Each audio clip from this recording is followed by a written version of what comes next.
Hi and welcome onto this course on AZ-400 when it comes to your journey becoming a DevOps engineer, one of the most sought after roles in the IT industry. Now, in this course, I've taken approach of not only the objectives of the exam, but explaining the core concepts and tools that are used in DevOps. So I'm first going to explain DevOps. I'm going to explain core tools such as Git when it comes onto source code version management. And then I'm going to go on to the Azure DevOps suite of tools. At the same time, I'm also looking at the integration of these tools with other external tools as well. So we are going to learn a lot when it comes on to the DevOps concept itself. So what are you waiting for? Go ahead, enroll in this course and begin your journey when it comes to becoming a DevOps engineer.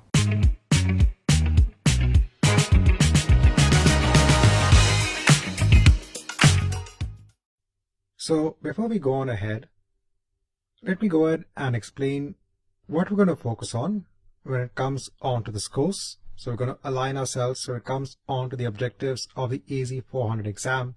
So we're going to have a mixture when it comes on to learning about the DevOps processes along with the tools that actually cater onto implementing. When it comes on to the first section of objectives, we are going to be focusing on processes and communications. Here we are going to be looking at the tool within Azure DevOps that's known as Azure Boards. Within Azure Boards, you can actually go ahead and plan out your tasks. If you are following the Agile methodology or maybe using Scrum processes, you can go ahead and track your tasks, plan out your work with the help of Azure Boards. Another tool that is available in the market when it comes on to maintaining your plans and your tasks, when it comes on to working with Agile methodology, is Atlassian Jira. Next, once we are done when it comes on to working with Azure Boards, the next thing we have to look at is when working with or implementing source control. One of the most popular tools when it comes on to source code versioning is Git, and we are going to see initially how to work with the Git software. We'll see how to work with a popular internet-based software that allows us to work with Git repositories, that is GitHub, and we are going to look at maintaining Git repositories within the Azure DevOps toolset with the use of Azure repos.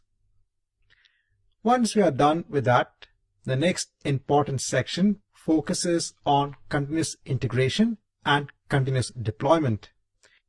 Here we're going to see how to implement, build, and release pipelines. A popular tool that you would have heard about when it comes on to continuous integration is Jenkins, and when it comes on to continuous deployment, there is a tool known as Octopus Deploy. In our perspective, we are going to be looking at the pipeline service that is available in Azure DevOps. Next, we are going to be looking at infrastructure. At that point in time, we are going to be using the Azure portal when it comes on to managing our Azure infrastructure. And we're going to see how do we combine this with the use of the Azure DevOps set of tools. Then we're going to look at a very important aspect, and that is security. How do we implement security in this entire process when it comes on to implementing DevOps? And then finally, another important aspect is monitoring. So monitoring your entire DevOps pipeline. So I just want to let you know on how we are structuring this course. So we're going to align ourselves when it comes on to the objectives given for the AZ-400 exam. Now, before moving on ahead, I want to give an important note when it comes on to how this course has been structured. We are focusing this content based on the objectives of the AZ-400 exam. Now, having said this, you are probably taking the AZ-400 exam on your path on becoming a Microsoft Certified DevOps Engineer Expert. If I just right click on the requirements for getting this certification and go on to a new tab,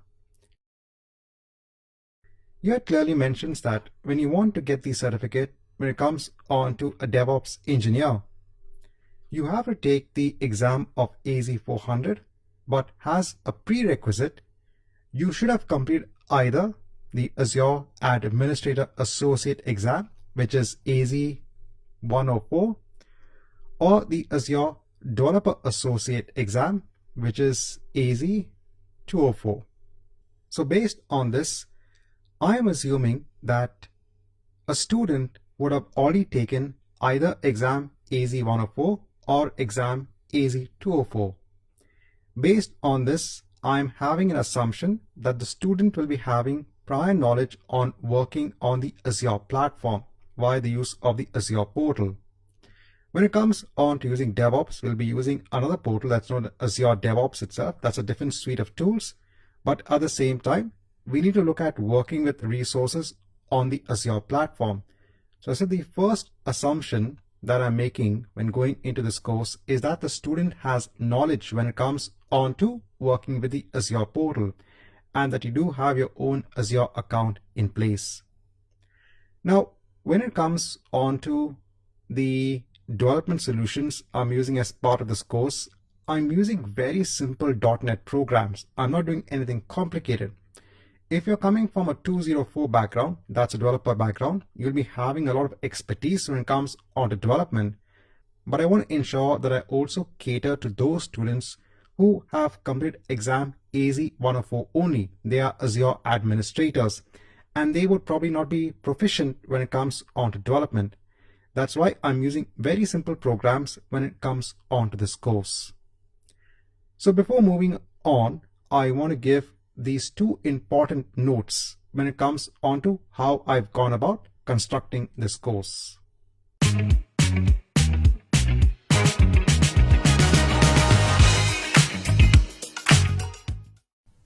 Hi and welcome back. So now before we go into the working of the Git software, so I told you first we look at the working of Git, then we look at the working of GitHub, and then Azure repos. For the benefit of those students who are not familiar with the version control system, I want to give you what is a core benefit of having a tool when it comes onto source control. A version control system, as the name does imply, is used for maintaining different versions of your application. A versioning system, as the name does imply, helps to maintain different versions for your files. For example, you might have 3 files on your system. When you create the file, it will be in its original version. It could be version 1. Then let's say you make a change onto file B. Then it will actually create a newer version of that file because you have changed the contents of the file, and so on and so forth. In case if you didn't have a version control system in place and you wanted to maintain versions of your files, you might then need to create folders to actually indicate the different versions of the files itself.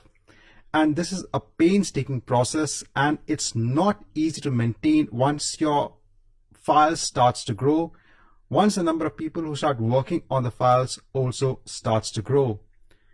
Hence, you need some sort of tool to maintain different versions of your files. And it also helps to revert back onto a prior version. And then using a version control tool is very important when it comes on to maintaining application code.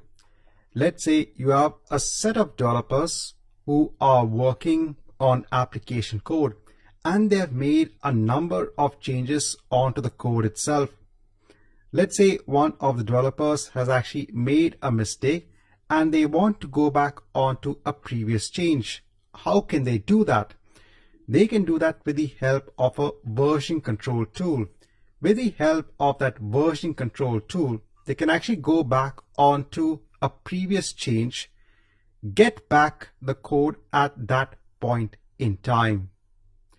So in this chapter, I just first initially want to give the core benefit of having a version control tool in place.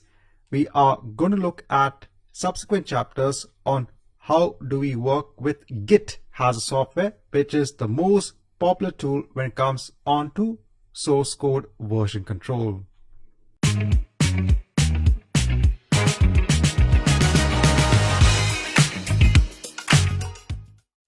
So in the last chapter, I just gave a brief introduction when it came onto a version control system. Now in this chapter, I just want to go through why we're going to be using Git as our source control tool. So Git is the most popular used version control system. So a lot of companies actually employ the use of Git in one form or the other when it comes onto source code version control. And this is primarily because of its distributed nature. So Git has become famous because it has a lot of features. One of them is the distributed nature when it comes on to the usage of Git. Now, there are other version control systems that behave in a different fashion. There is a version control system that's known as Subversion. Now, when using this particular version control system, the developers would have a client installed on their system. There will be a central server that will be hosting the Subversion server software, and it would also host, let's say, the application code. Now, whenever a developer needs to make a change onto, let's say, a module within the application code or certain files, they would perform the operation of first check out the files that are required. The checkout would be done on their local system. Then changes would be made onto the code. And once that is done, they could check in the code again with the required changes onto the server.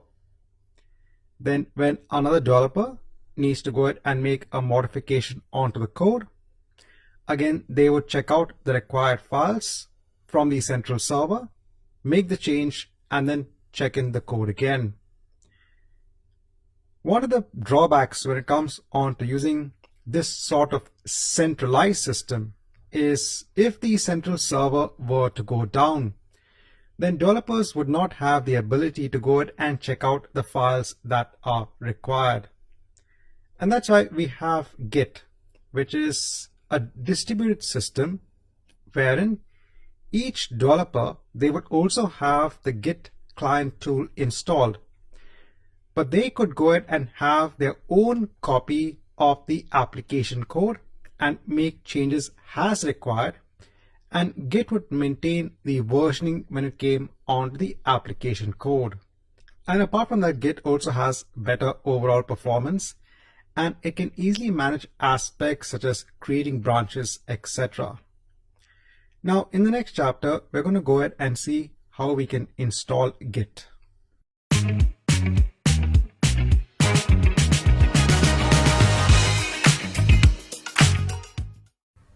So now in this chapter, we are going to go ahead and install the Git software. So on a client machine, if you want to start working with Git or using Git for version control, you have to go ahead and first of all install the tool on your local machine.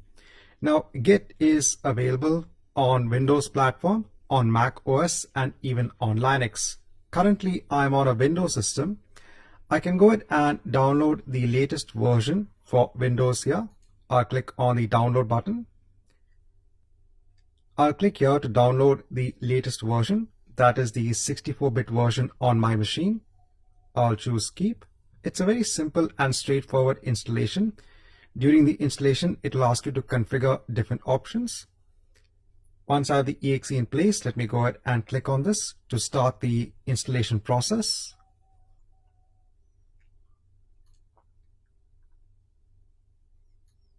I'll accept the general public license, go on to next. I'll accept the installation folder, go on to next. Here it's asking me the components that need to be installed. I'll leave everything as it is and I'll go on to next. Go on to next. In terms of using the default editor to be used by Git, I'm going to choose Visual Studio Code because I normally use Visual Studio Code as my go-to editor when building different types of files. So I'll use Visual Studio Code. I'll go on to next.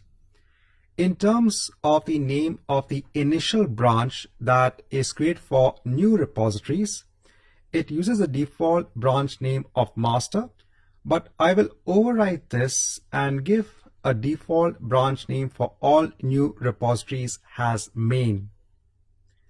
Go on to next.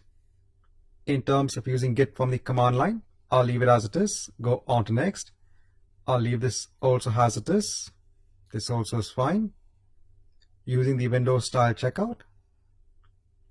Go on to next.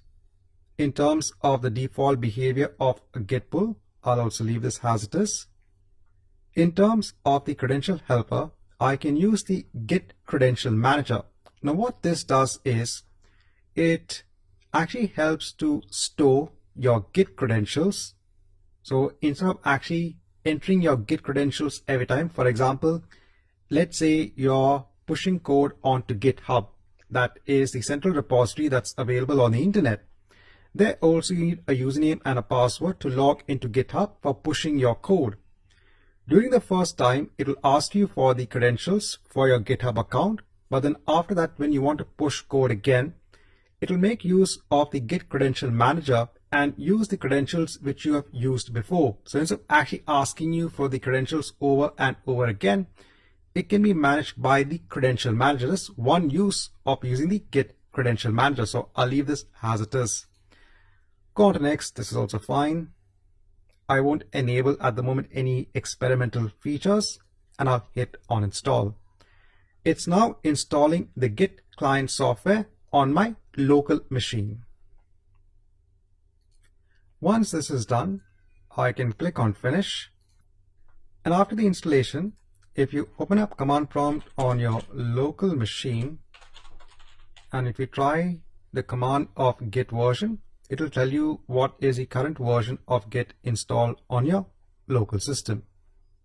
So let's mark an end onto this chapter wherein we've gone ahead with the installation of Git.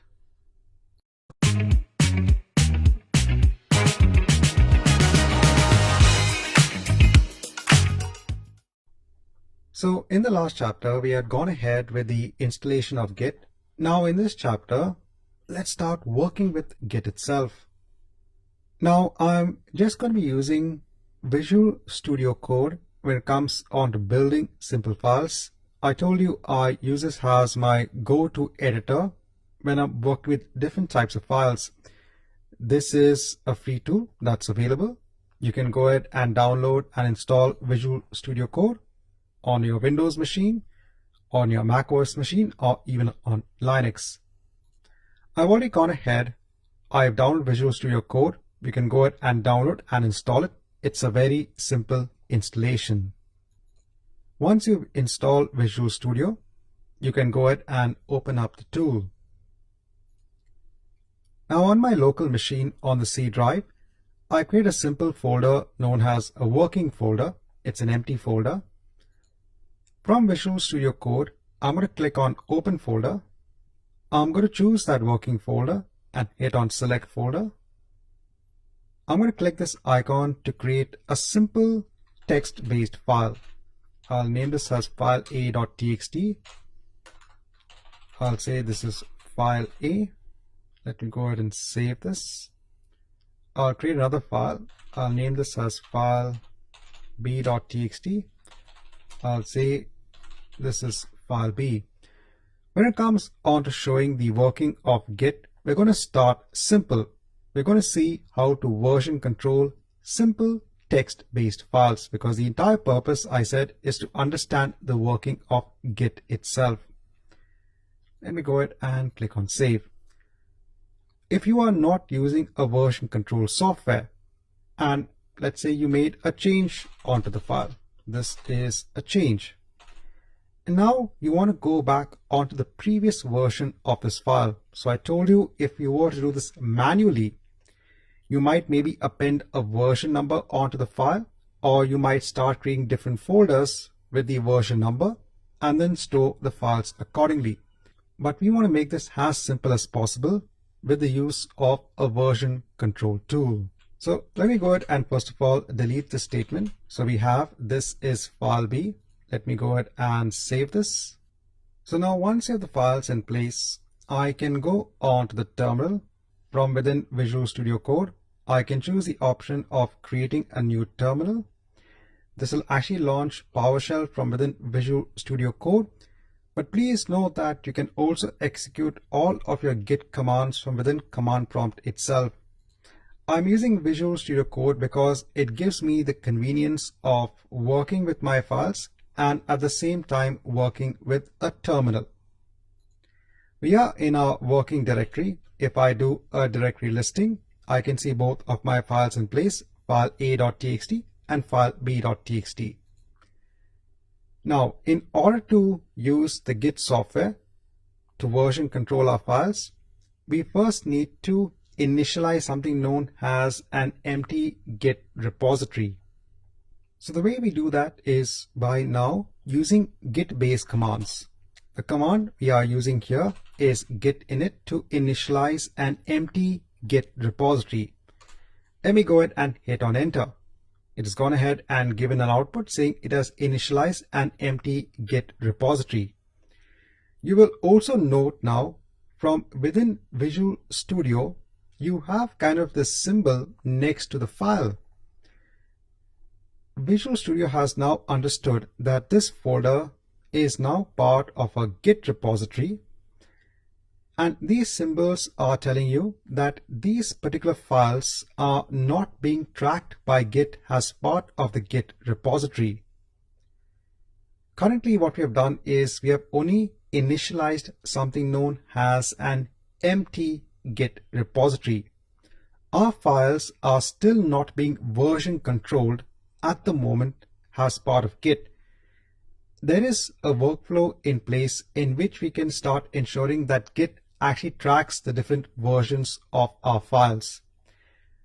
In this chapter, I just want to kind of start off with the creation of the files that we are going to version control and how do we initialize an empty Git repository. Before we mark an end onto this chapter, I want to execute two more commands. This is when it comes to configuring the username and email for Git. By performing this step, you can easily track who is the person that's actually working with the Git repositories on this particular system. We can do this with the command of git config. We specify a global username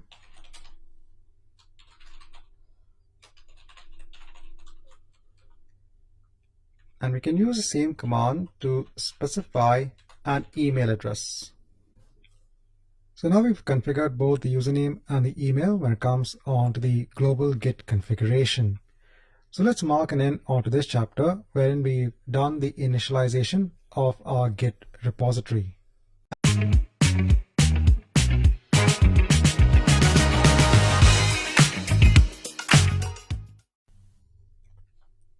Now in our prior chapter, we had gone ahead and initialized an empty Git repository. This was within our working directory that contained our files, file A.txt and file B.txt. But at this point in time, these files are still not being version controlled by the Git software. We still need to go ahead and issue further commands when it comes on to ensuring that these files get tracked by Git. I said all we have done now is to create an empty Git repository. Now, once you initialize an empty Git repository, what it does is it creates a Git folder. This is like a local database within Git itself that helps to maintain the entire history when it comes on to the changes for your files. So if you actually go on to Folder Explorer, if you go on to your working folder, you can see file A.txt and file B.txt. If I click on the view option and if I choose to see the hidden items, you can see this .git folder in place. This is actually a hidden folder, and I said this is kind of a flat file database which will help now in the tracking of your files within this particular folder. Now, once you have initialized the empty repository, the next step is to kind of add our files onto Git so that Git can actually track the different versions of these files. The first command that we need to issue for this particular purpose is the git add command. Now, the git add command can be used to add these files onto something known as a staging area. Before you add the files onto your Git repository for tracking purposes, you can actually go ahead and stage your files. So let's go ahead and issue this command. Let me just clear the screen.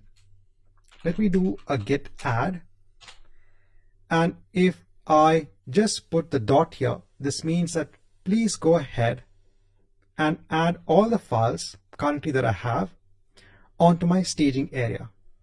This is done. If you issue another command known as git status, this is going to give you the current status of your working directory. Here it's telling you that you have two files in place, file A.txt and file B.txt. These are changes that need to be committed, and by committed it means it needs to be committed onto the Git repository. Please note that again your Git repository is being maintained as a database within this working folder itself. You will also see that the symbol now for your files has also changed because they have now moved from kind of your working area onto something known as a staging area. And again, please note that all of this is happening again within your working directory. This movement from the working area onto the staging area and then finally onto the Git repository is being managed internally by the Git software. Now, if you want these files to be finally tracked by Git, we have to use the command of git commit. So currently, I said we have our files. Let's denote version 1 has the initial versions of our files. This is within our working directory. At the same time, it is also in a staging area. We want to now move these files onto our Git repository.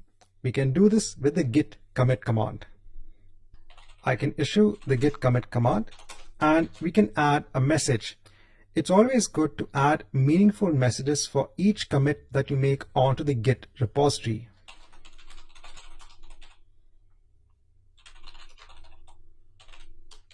I'll give a commit message and let me hit on enter. So now it has gone ahead and added those files onto the Git repository. If I now do a git status, you will see that you are still on the main branch and you have nothing to commit. So what has happened internally is your files now are present both in your working directory. They are still in your staging area, which you can't see. I said this is managed internally by Git. And now your files are also in the Git repository and are being tracked by Git now. Right, so for now, let's mark an end onto this chapter, wherein we have performed the next step of ensuring that our files are now being tracked by Git within our repository.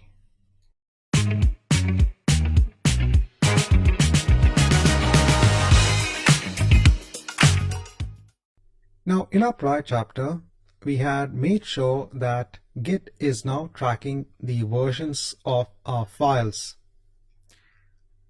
Let's make now a change onto a file. For file A.txt, let me make a change.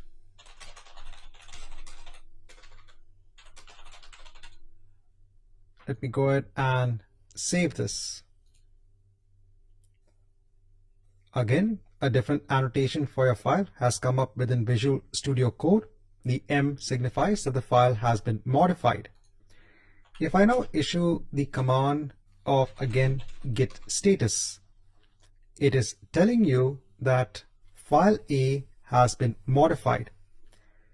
And if you now want to ensure that you track the version, the newer version of this modified file, we have to commit it accordingly. The first step again is to transfer a file onto the staging area. So currently internally, we have made a change onto file A. Let's denote this as version 2. Please note that versioning is done on the Git level. Here, just for the sake of simplicity, I'm just saying that or denoting version 2 has a changed version for the file. So currently in our working directory, we have a newer version of file A. We now need to ensure that this version moves onto our staging area. And what is the command that we need to issue for this? It's the git add command. The git add command will move this newer version of our file, or basically the modified file, onto the staging area. From within Visual Studio Code, I can do a git add. I can now actually specify the file itself that needs to be added onto the staging area.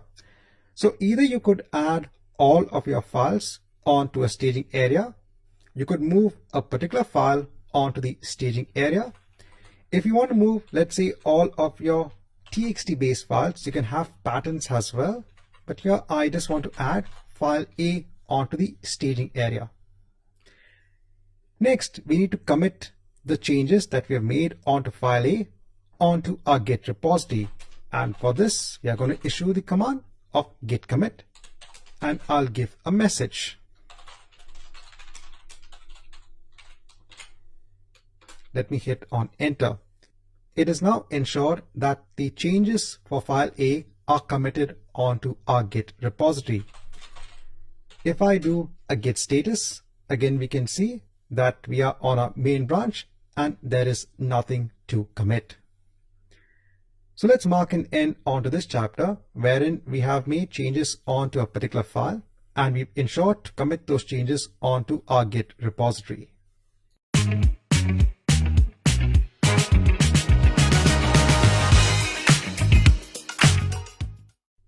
Now, if you might be asking, Alan, from where are you getting these Git-based commands?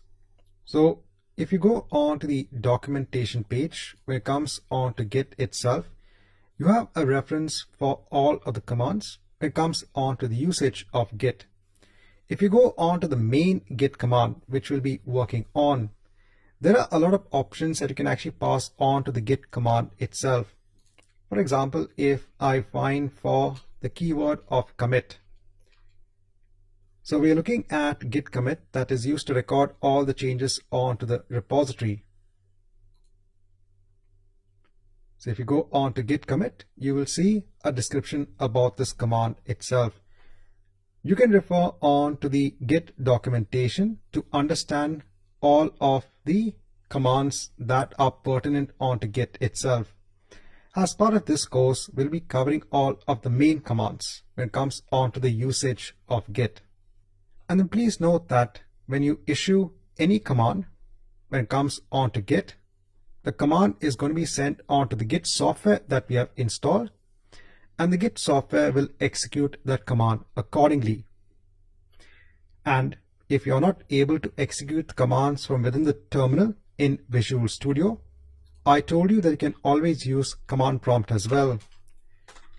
Here, if I just change my folder and go on to my working directory where I have my files, if I do a git status here, you will see the same output here as well. So if it does not work for you in Visual Studio Code, you can always go on to command prompt. And if you are not comfortable working with Visual Studio Code initially, again, you can always develop these files in Notepad, just add some text and save it accordingly. So I thought before moving ahead, just to go through these important points.